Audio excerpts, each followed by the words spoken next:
Júlia, Camila, ó, esse lugar é de vocês. Gente, aqui vai ter uma conversa muito especial.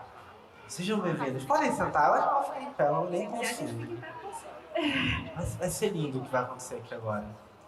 Júlia, Camila, obrigado por estarem aqui. Uma honra nossa, de verdade. Obrigado por estarem aqui. É muito importante, e vocês viram ao longo do dia palestrantes, vocês viram pessoas de tantas áreas diferentes e quando vocês falaram assim, nossa, vamos às duas, eu falei, é perfeito. É perfeito porque o chamado, muitas das vezes, pode ter que esperar para que a gente cumpra o que está dentro da nossa casa. Vocês entendem isso?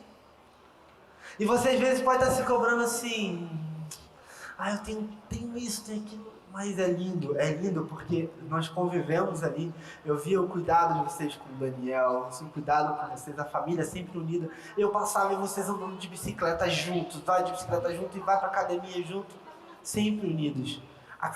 De fato, a família vem primeiro? Sim, de fato a família vem primeiro, sem dúvida a família vem primeiro. O seu microfone tá com problema? Estão ouvindo ou não? Tá? Tá o retorno. Tá mais baixo, aí fala só o retorno. Então. É seu retorno. Aumenta o retorno da Camila, por favor, gente. Obrigado. Camila, senta se precisar. A minha cadeira não chegou, eu vou ficar em pé aqui, porque eu tô muito tranquilo com isso também. Ó, vou sentar aqui com vocês. Vou sentar, gente. Tô feliz aqui. Um dia, você tava ali, cuidando da sua casa. Um dia você tava ali e você sentiu um chamado de mais, obrigado, de cuidar de mulheres, havia algo no seu coração para mais e você foi. Hoje as pessoas veem a Camila Vieira cuidando do teu projeto Eva. Quantas mulheres hoje estão debaixo do seu projeto, Camila? Gente, primeiro boa noite. Boa noite. Eu não tô vendo vocês, mas boa noite. Um beijo, boa noite. Eu posso ir um pouquinho contra a história que ele está contando? Porque não foi bem assim, tá certo? Não foi bem, eu estava em casa, cuidando da minha casa, e eu senti um chamado. Não foi assim. Eu nunca estive só em um papel, né? Eu sou sócia do Paulo e cuido da empresa com ele junto. A nossa empresa tem 23 anos. Sim. E eu sempre fui a filha, a esposa, a mãe, a empresária. E eu vivi esses múltiplos papéis, né, de forma muito intensa. Até porque lá atrás na minha história eu entendi que eu só tinha valor se eu fizesse muito bem feito. Então eu precisava fazer muito bem feito todos esses meus papéis. Papel de mãe, papel de empresária, papel de esposa, papel de filha, papel de alguém na sociedade. E eu comecei... essa missão que me movia para fazer todas as coisas certas, ela tinha um propósito errado. Presta atenção no que eu estou dizendo. Muitas vezes nós estamos fazendo as coisas certas pelo motivo errado. E se o motivo não for o correto, em algum momento na história, a gente vai se perder. E foi o que aconteceu comigo. Há 5 anos atrás, por eu tentar fazer as coisas muito certas pelo motivo errado, eu me vi numa situação que eu disse assim, eita, e agora? E agora? Que foi quando meu marido olhou para mim e disse assim, chega, eu não quero mais. E eu nem tenho tempo para contar essa história para vocês aqui, ela é uma história bem interessante. Mas ali foi um presente, eu digo que eu estou dentro de uma... Eu entendo que o seu público são pessoas sensíveis à palavra de Deus, então eu vou ter liberdade aqui para falar. À vontade. Eu entendo que isso foi só a isca. Sabe uma isca que a gente joga para um peixe? Foi só a isca que Deus usou para me levar para um novo nível com ele. Camilo, qual foi o susto naquele momento? É porque o casamento ia acabar? Eu achava que o meu medo era do casamento acabar. Mas o orgulho que existia em mim, da mulher que tinha que fazer tudo muito perfeito, naquele momento a isca foi, você vai fracassar. Você vai ser alguém que não foi capaz de manter o seu casamento. Então aquilo ali foi a isca. Aquela dor foi a isca que fez com que eu entrasse num processo de transformação do meu caráter. Uau. E aí Então, assim, não foi assim que eu senti que algo existia dentro de mim. Não, eu não senti. E à medida que eu via viver no processo, Deus usou pessoas para me dar um comando. E aí eu sigo obedecendo esse comando. E eu acho muito interessante o que ela viveu. Porque muitas pessoas, elas não vivem no secreto e elas querem viver na aparência. Muitas pessoas, elas querem se mover na aparência, elas querem construir na aparência, elas querem transformar a vida sem nunca terem sido transformados por aquilo que elas pregam. Uau! Minha mãe, muito antes, a intenção dela era: se eu quero transformar alguma vida, eu preciso ser transformada por aquilo que eu vou falar e ministrar. Então a intenção do coração da minha mãe, antes de transformar, era ser transformada. A gente vive uma geração que fala muito sobre transbordar. Meu pai fala muito sobre isso, eu aprendi isso com ele, eu levo isso para minha vida. A nossa geração, muitas pessoas, gurus, estão se posicionando: você precisa transbordar, você precisa transbordar, você precisa transbordar. Só que nós temos uma geração de pessoas que querem transbordar, Vazias, né? sem nunca terem sido cheias. Uau! Então, foi muito isso. Deus. Ela só transbordou. Ela só tem transbordado. E minha mãe, ela só tem transformado porque eu vejo de perto. Ela só tem transformado tantas vidas. Porque antes dela, ela nunca negociou viver o processo no secreto. Eu vejo a minha mãe chorando e lutando com o joelho no chão para se tornar a mulher que ela nasceu para ser. Uau! Eu vejo Isso vai me emocionar, é uma pegadinha. Mas eu vejo isso. E eu sei que se ela tá chegando nos lugares que ela chegou, não é porque ela quer viver uma vida de aparência, mas uma vida de essência. E é isso que ela tem vivido. Eu não preciso mais falar. Tem alguém na sua vida como a Júlia, né? Parabéns. Nós estávamos de palmas, Júlia. Ô, Júlia. A Júlia, tem o poder da Júlia aqui. Coloca o poder da Júlia aqui, a foto da Júlia, por favor. Que eu tive que assistir a Júlia. Júlia, a forma como você pegou o microfone, olhou pra frente e falou, o seu poder vai estar ali, destacado. O poder da liderança. Existe uma liderança muito forte em você, Júlia. Amém, amém. Ao longo do dia nós falamos dos 7 poderes, que são os dons que foram dados a cada um de nós. E quando nós nos dispusamos estamos de fato disponíveis a viver o nosso chamado, Deus vai te usar, mas vai te usar com o quê? Da maneira que aquele cara faz não, da maneira que ele quer que você faça. E ela é individual, ela é intransferível. Você vai ver, por exemplo, eu vejo a sensibilidade, eu vejo uma pessoa que olha com empatia. Você, ao olhar para os outros, você sente a dor dos outros. Fala mais, ouve menos, entende todo aquele ambiente, a energia do lugar. Se às vezes alguém precisar chorar, você não vai ser aquele que vai falar assim: não chora não. Você vai falar assim: não chora por você. Porque esse é o dom da misericórdia, esse é o poder da sensibilidade. E cuidar de pessoas não foi sobre: eu quero liderar uma nação, não, eu quero cuidar das mulheres que estão feridas hoje. Você sentiu a dor delas e se posicionou para isso. Isso que a Júlia falou realmente é o processo. Eu vivo esse processo e sou muito sincera, muito verdadeira para vocês. Não foi algo natural. Eu acho que as pessoas me perguntavam assim: Camila, o que é que você mais admira no seu marido, né? O meu esposo, a esposa do Paulo Vieira. O que é que você mais admira no seu marido? E eu sempre disse que eu admiro ele, a capacidade que ele tem de amar as outras pessoas, porque ele ama absurdamente o ser humano por essência. E eu não amava as pessoas dessa forma. Eu precisei pedir muito a Deus que ele colocasse esse amor no meu coração. Pedi muito, tá, gente? Muito. E ele colocou. E colocou de uma forma surpreendente. Mas o que você falou, diz assim: e aí o coração brotou misericórdia, você olha para essas mulheres e você quer ajudar essas mulheres. E enquanto você falava, o que veio para mim, que é uma coisa interessante, é que sim, começou um movimento muito forte de mulheres. E é muito forte. Mas depois que eu lancei um livro, para minha surpresa, a gente acabou de ter essa experiência em Lisboa e no Tocantins, a quantidade de homens que têm se levantado e têm feito parte do movimento. Uau. Porque o que está sendo compartilhado não é para mulheres, é para o ser humano. Uau. Entendeu? Então, assim, eu não consigo mais nem dizer que é para mulheres. Não consigo, porque eu não estou sendo mais verdadeira. Eu acho que eu recebo meio a meio de testemunhos. A gente estava conversando isso agora há pouco, quando a gente falava: não, você tem que ter um nicho. E, gente, não é sobre o nicho. É sobre para onde a voz está mandando ir.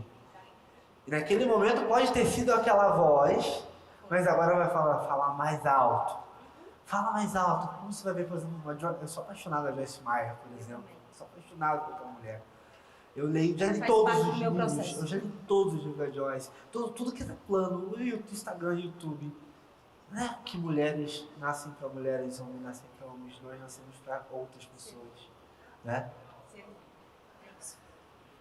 E Júlia, hoje você também está assumindo uma sua posição. Como foi isso para você? Porque você acompanhou desde sempre, mas chegou uma hora que foi a sua hora de entrar no movimento, entrar no jogo. Bem, como que foi isso? Eu acredito que tiveram duas fases, duas estações. A primeira fase foi a fase do secreto.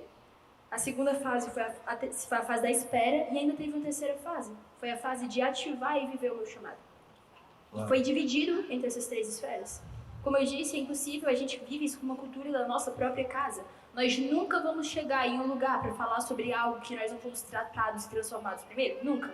Então, eu comecei meu processo de ser transformada, entender minha identidade, e entender pelo que Jesus tinha colocado nessa terra, qual é o propósito que existia em mim, quando eu tinha meus 14 anos.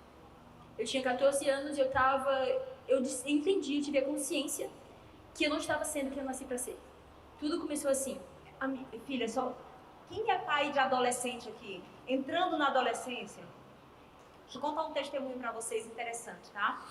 No Réveillon, que a Júlia fez 11 anos, dos 11 para os 12 anos dela, eu estava grávida do terceiro filho, do Daniel, a gente estava passando uma temporada nos Estados Unidos, e na virada do ano, eu e o Paulo sempre temos o hábito de fazer nosso mural da vida extraordinária, nossas visões, e a gente apresenta em oração tudo isso.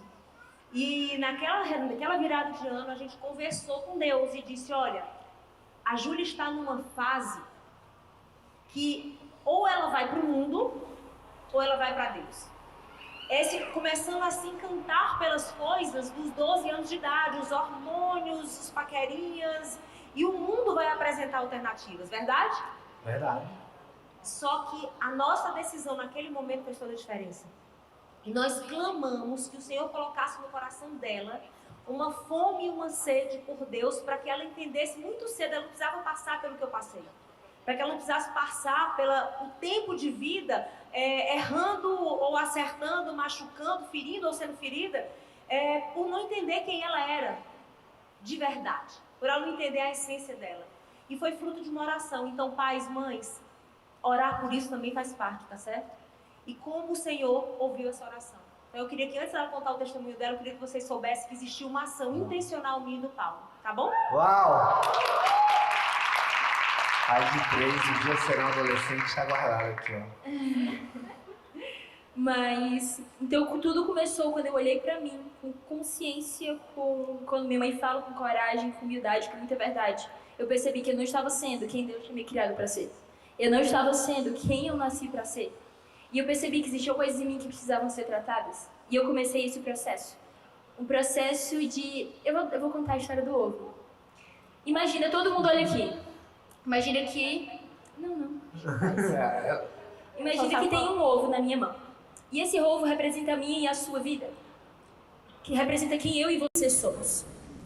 E nós, com muito esforço, ficamos polindo, limpando, lubrificando a casca desse ovo, para que todas as pessoas que olhem para esse ovo vejam o quanto que o ovo é bonito, o quanto que superficialmente ele é brilhoso, com o lixo que tem por trás da casca.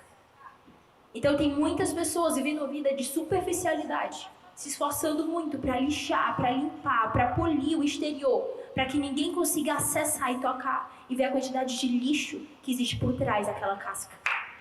Só que eles não sabem que se eles permitissem, quebrassem o orgulho, a casca pudesse ser quebrada, o lixo pudesse ser botado para fora, eles iam entender que o valor deles não estava naquela casca, porque depois de todo aquele processo de quebrar a casca, de tirar o lixo, existiria um diamante.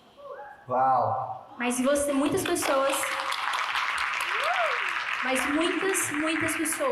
eu assumo dizer que a maioria das pessoas, elas têm se contentado com ser valorosos como se a casca delas fosse o valor delas, porque elas não têm humildade nem coragem para viver o processo de quebrar a casca, porque quebrar a casca dói. Ter a consciência do lixo que tem por trás da casca dói.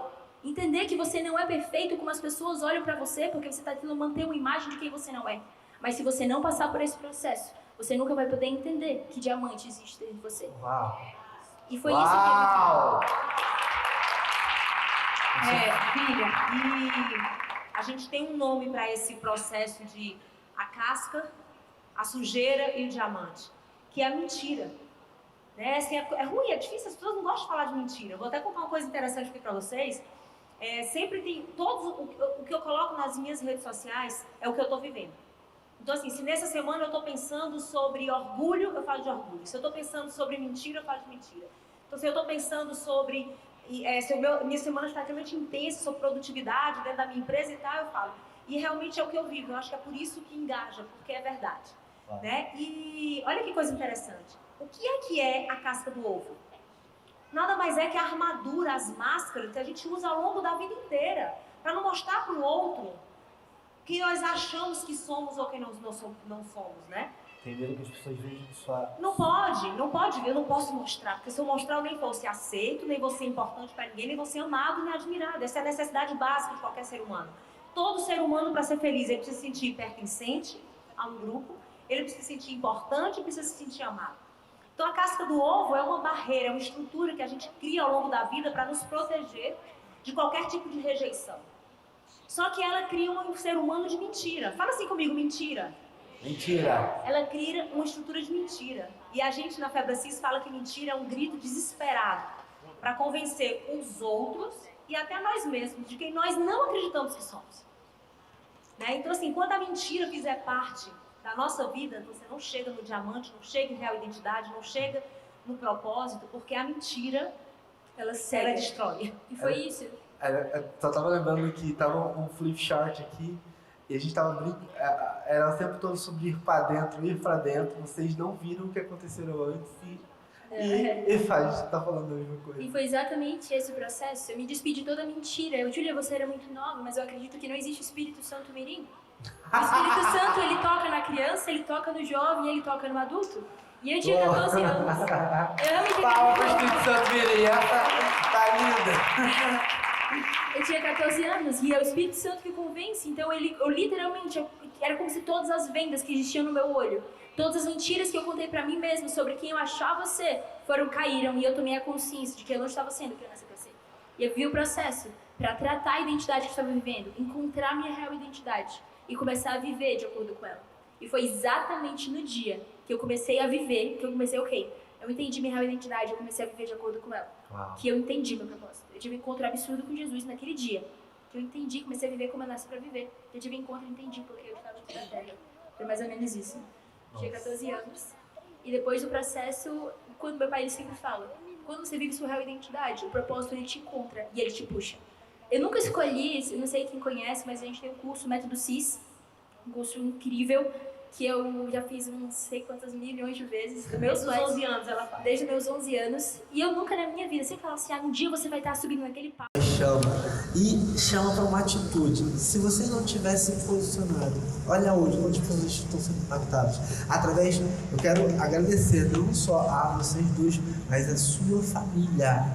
A sua família. Amém, amém, tudo amém. que vocês representam hoje no Brasil, tudo que vocês representam para fora do Brasil, que é sobre ser um legado, sobre ser aqueles que estão levando adiante, na verdade. Amém.